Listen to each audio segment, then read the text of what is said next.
नमस्कार, जोहार। झारखंड का एकमात्र सरकारी न्यूज चैनल क्लीन न्यूज में आपका स्वागत है। समस्या किसान से जुड़ा हो या हो पारा शिक्षकों का मुद्दा, हर खबर पर होगी हमारी पैनी नज़र। सभी खबर सिलेक्टेड और काम की है, तो वीडियो के अंत तक बने रहें। साथ ही आप न्यूज को किस गांव या शहर से देख रहे हैं, हमें कमेंट में ज़रूर बताइए। आज का लाइक हम 100 रखते हैं, उम्मीद है कि आप इसे पूरा करेंगे। और रोजाना पंचायत चुनाव का अपडेट पाने के लिए चैनल को सब्सक्राइब कर बेल आइकन को प्रेस करें। तो चलिए जानते हैं आज का मुख्य समाचार।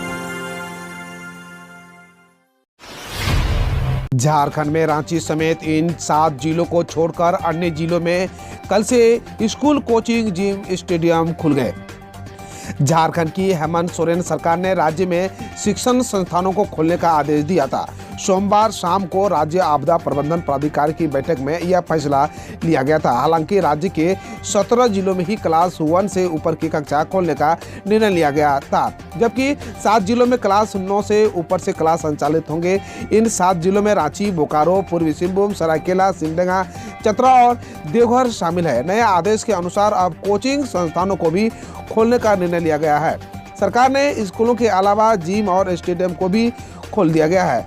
स्टेडियम में दर्शकों के जाने पर रोक लगाई गई है। हालांकि अब शादी में 200 लोगों के शामिल होने की अनुमति दी गई है। वहीं पहले की तरह ही रात 8 बजे के बाद बाजार बंद रखने का निर्णय लिया गया है। सीएम हेमंत सोरेन समेत सत्ता पक्ष के नेताओं ने केंद्रीय बजट को बताया निराशाजनक, विपक्ष ने जताया संतोष। वित्त मंत्री निर्मला सीतारमण द्वारा पेश किए गए बजट को लेकर झारखंड में सत्ता पक्ष ने इसे निराशाजनक करार दिया है। वहीं विपक्ष इसे संतुलित बजट बता रही है। सीएम हेमंत सोरेन ने इसे वित्तीय संघीय ढांचे पर एक कड़ा प्रहार करने जैसा बताया। वहीं पूर्व सीएम बाबूलाल मरांडी ने कहा कि इस बजट के माध्यम से सशक्त भारत की आधारशिला बनेगी।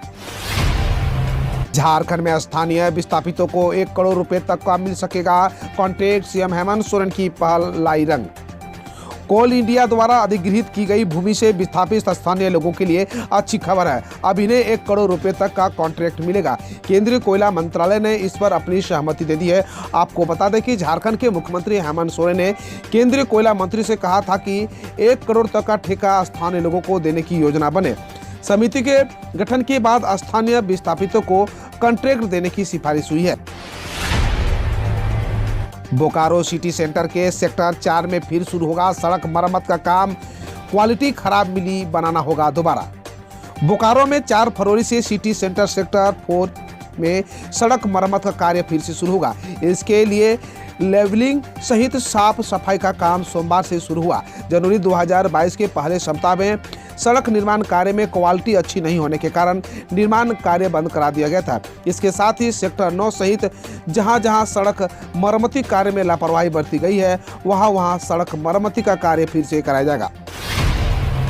झारखंड में 2 फरवरी के बाद फिर होगी बारिश, मौसम विभाग ने जारी किया अलर्ट। झारखंड में एक बार फिर मौसम का मिजाज बदलने वाला है। दरअसल राज्य के अधिकांश इलाकों में पिछले 2 दिनों से खुल रही धूप के बाद अब एक बार फिर से राज्य के मौसम में बदलाव होने वाला है, जिसके कारण कई जिलों में हल्के के मध्य स्तर के बारिश की आसार है। मौसम विभाग के अनुसार झारखंड के कुछ जिलों में आज यानी 2 फरवरी के बारिश के आसार है। हालांकि 5 फरवरी के बाद मौसम साफ हो जाने का अनुमान है, जिसके बाद तापमान धीरे धीरे बढ़ सकता है। धनबाद में बड़ा हादसा, चाल धंसने से 10 से अधिक लोगों की मौत की खबर। झारखंड के धनबाद में ईसीएल बुगमा एरिया में कोयला खनन के दौरान चाल धंसने से 10 से अधिक लोगों की मौत हो गई। दर्जनों लोगों के मलबे में दबने की आशंका है। कुछ लोगों को इलाज के लिए निजी नर्सिंग होम में भर्ती कराया गया है। चाल से 3 शवों को बरामद किया जा चुका है। घटना स्थल पर ईसीएल प्रबंधन द्वारा ट्रेंच कटिंग किया गया था, तभी अचानक 20 फीट ऊपर से चाल भरभरा कर गिर गया। राहत और बचाव कार्य जारी है। झारखंड में कल से खत्म हो गई कई पाबंदियां, जान ले गाइडलाइंस। झारखंड के लोगों को कोरोना संक्रमण से थोड़ी राहत मिलने ही राज्य सरकार ने भी अब प्रदेश में लागू पाबंदियों पर छूट देने का निर्णय लिया है। दरअसल झारखंड के हेमंत सोरेन सरकार ने आपदा प्रबंधन प्राधिकार की बैठक के बाद राज्य में कोरोना संक्रमण के कम होते मामलों के बीच शिक्षण संस्थानों को खोलने का संकेत दे दिया है। राज्य में कोरोना संक्रमण के कारण लागू कई पाबंदियां हटा दिया गया है। हालांकि अभी भी कुछ चीजों पर पाबंदियां जारी रहेगी। राजस्व प्रमुख सुदेश महतो ने कहा, राज्य में नौकरी बेचने में लगी सरकार, नियत में खोट। आजसू पार्टी के मुताबिक झामुमो महागठबंधन सरकार की नियत में खोट है। पार्टी प्रमुख सुदेश कुमार महतो के मुताबिक झारखंड कर्मचारी चयन आयोग के तहत मैट्रिक और इंटरमीडिएट स्तर की परीक्षाओं में अलग अलग जिलों के हिसाब से क्षेत्रीय भाषाओं की सूची से संबंधित अधिसूचना सरकार ने जारी की है। यह झारखंड के युवाओं को रोजगार देने के लिए नहीं, बल्कि उन्हें आंदोलन करने को मजबूर करने और सड़कों पर उतारने के मकसद से किया गया है। राज्य सरकार की नीयत साफ नहीं है, इसलिए नियत में खोट है। रांची डीसी ने दुकानदारों को लिखा पत्र, सभी को लगाना होगा HD CCTV। मोरहाबादी मैदान में आपराधिक घटना से सबक लेने के बाद जिला प्रशासन अब अलर्ट हो गया है। वहीं डीसी रांची ने चैम्बर के माध्यम से सभी दुकानदारों को पत्र भेजा है, जिसमें फुटकर थोक विक्रेता दुकानदार संघ, सोना चांदी व्यवसायी संघ, रांची गुड्स विक्रेता संघ के अलावा सभी विक्रेता संघ शामिल है, जिसके तहत भविष्य में ऐसी कोई घटना न हो, जिसके लिए सभी दुकानदारों में CCTV लगाने को कहा गया है। आम बजट में किसानों पर सरकार की मेहरबानी, मिडिल क्लास की नहीं कम हुई परेशानी। 5 राज्यों में विधानसभा चुनाव हो रहे हैं। देश का सबसे बड़ा प्रदेश यूपी, जो देश की राजनीति की दशा और दिशा तय करती है, वहां भी चुनाव है। इस चुनावी माहौल में केंद्रीय वित्त मंत्री निर्मला सीतारमण ने मंगलवार को देश का आम बजट पेश किया।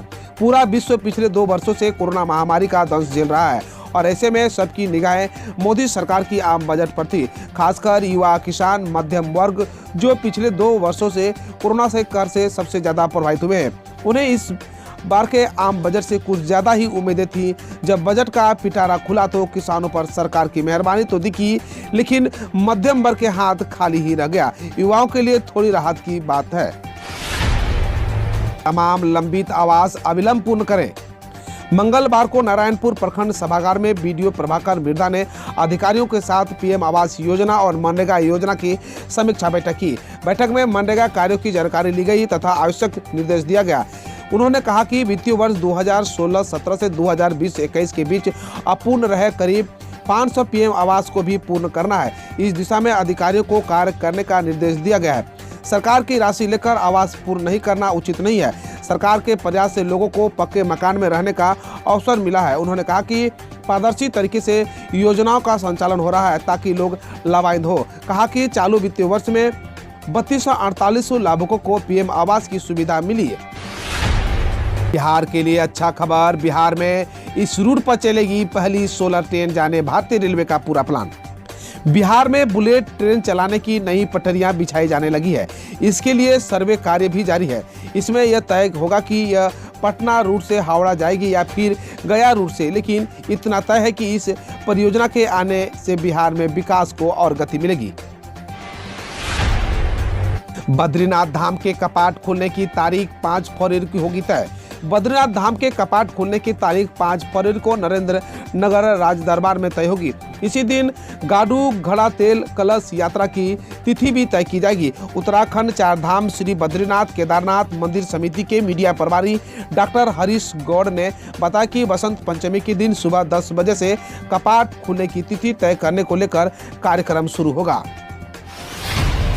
सीटेट 2021 एग्जाम की आंसर की जारी। केंद्रीय माध्यमिक शिक्षा बोर्ड ने सीटेट 2021 की आंसर की जारी कर दी है। उम्मीदवार ऑफिशियल वेबसाइट ctet.nic.in पर विजिट कर एग्जाम आंसर की डाउनलोड कर सकते हैं। इसके लिए उन्हें अपने लॉगिन डिटेल्स इंसर्ट करनी होगी। उम्मीदवारी जारी आंसर की पर अपनी आपत्तियां भी दर्ज कर सकते हैं। सभी आपत्तियों पर विचार के बाद फाइनल आंसर को तैयार की जाएगी। यूपी के पूर्व मुख्यमंत्री अखिलेश यादव ने कहा, आम जनता की जेब काटने के लिए बीजेपी का एक और बजट आया। सपा अध्यक्ष अखिलेश यादव ने ट्वीट किया है, आम कारोबार सब हुआ चौपट, ऐतिहासिक मंदी, लाखों की नौकरी गई चट, आम जनता की आमदनी गई घट, बेकारी बीमारी में बैंकों में जमा निकली सारी बचत, लोगों की जेब काटने के लिए आया बीजेपी का एक और बजट। उन्होंने आगे लिखा, उत्तर प्रदेश से बीजेपी की दुखदायी युग का अंत शुरू हो रहा है।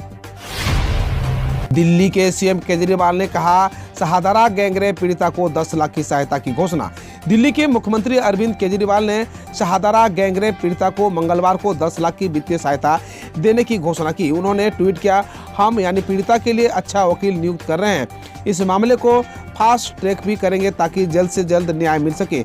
गौरतलब है कि पीड़िता को गांजा व मुंह काला कर इलाके में घुमाया गया था। पीएम नरेंद्र मोदी ने कहा है यह बजट अर्थव्यवस्था की मजबूती के साथ सामान्य नागरिक के लिए अवसर बनाएगा। केंद्रीय बजट 2022-23 को लेकर प्रधानमंत्री नरेंद्र मोदी ने कहा कि यह बजट 100 साल की भयंकर आपदा के बीच विकास का नया विश्वास लेकर आया है। उन्होंने कहा कि यह अर्थव्यवस्था को मजबूती देने के साथ सामान्य नागरिक के लिए अनेक अवसर बनाएगा। बकौल पीएम यह अधिक इंफ्रास्ट्रक्चर, अधिक निवेश, अधिक विकास और अधिक रोजगार की संभावना से भरा है। वित्त मंत्री निर्मला सीतारमण ने कहा 2022-23 में चिप आधारित ई पासपोर्ट की सुविधा शुरू की जाएगी। केंद्रीय मंत्री निर्मला सीतारमण ने मंगलवार को केंद्रीय बजट पेश करते हुए बताया कि यात्रियों की सुविधा के मद्देनजर 2022-23 में नवीनतम तकनीकी वाले चिप आधारित ई पासपोर्ट की सेवा शुरू की जाएगी। सरकार ने इससे पहले इलेक्ट्रॉनिक चिप वाले ई पासपोर्ट की घोषणा की थी, जिसमें आवेदकों के डिजिटल रूप से हस्तांतरित व्यक्तिगत विवरण उपलब्ध होंगे। हिंदुस्तानी भाऊ मुंबई में परीक्षा का विरोध कर रहे छात्रों को भड़काने के आरोप में हुए अरेस्ट। धारावी पुलिस ने कोविड-19 के मद्देनजर 10वीं और 12वीं की ऑनलाइन परीक्षा की मांग को लेकर छात्रों के विरोध के सिलसिले में सोशल मीडिया इन्फ्लुएंसर विकास फाटक उर्फ हिंदुस्तानी भाऊ को गिरफ्तार किया। विकास ने छात्रों को कथित तौर पर भड़काते हुए अपना एक वीडियो इंस्टाग्राम पर अपलोड किया था। आईपीसी की कई धाराओं में एफआईआर दर्ज हुई है। मध्य प्रदेश में कक्षा 10वीं और 12वीं की वार्षिक परीक्षा 17 फरवरी नहीं होगा कोई बदलाव। मध्य प्रदेश में 1 फरवरी से स्कूल खुलने के बाद शिक्षा मंत्री ने साफ कर दिया है कि मध्य प्रदेश में कक्षा 10वीं और 12वीं की वार्षिक परीक्षा नियत परीक्षा कार्यक्रम अनुसार ही होगी। माध्यमिक शिक्षा मंडल से संबंध सभी विद्यालयों में कक्षा 10वीं की वार्षिक परीक्षा 18 फरवरी 2022 से और कक्षा 12वीं की वार्षिक परीक्षा 17 फरवरी 2022 से आयोजित की जाएगी। माध्यमिक शिक्षा मंडल ने परीक्षा के लिए सभी तैयारी पूर्ण कर ली है। स्कूल शिक्षा मंत्री इंदर सिंह परमार ने कहा कि सभी विद्यार्थी पूरे मनोयोग, उत्साह और मेहनत से परीक्षा की तैयारी करें। हम रोज ऐसे ही न्यूज लाते रहेंगे, तो यदि आपने अभी तक क्लीन न्यूज को सब्सक्राइब नहीं किया है तो पहले फटाफट सब्सक्राइब कर लें, साथ ही बेल आइकन को दबा दें ताकि कोई अपडेट मिस ना हो।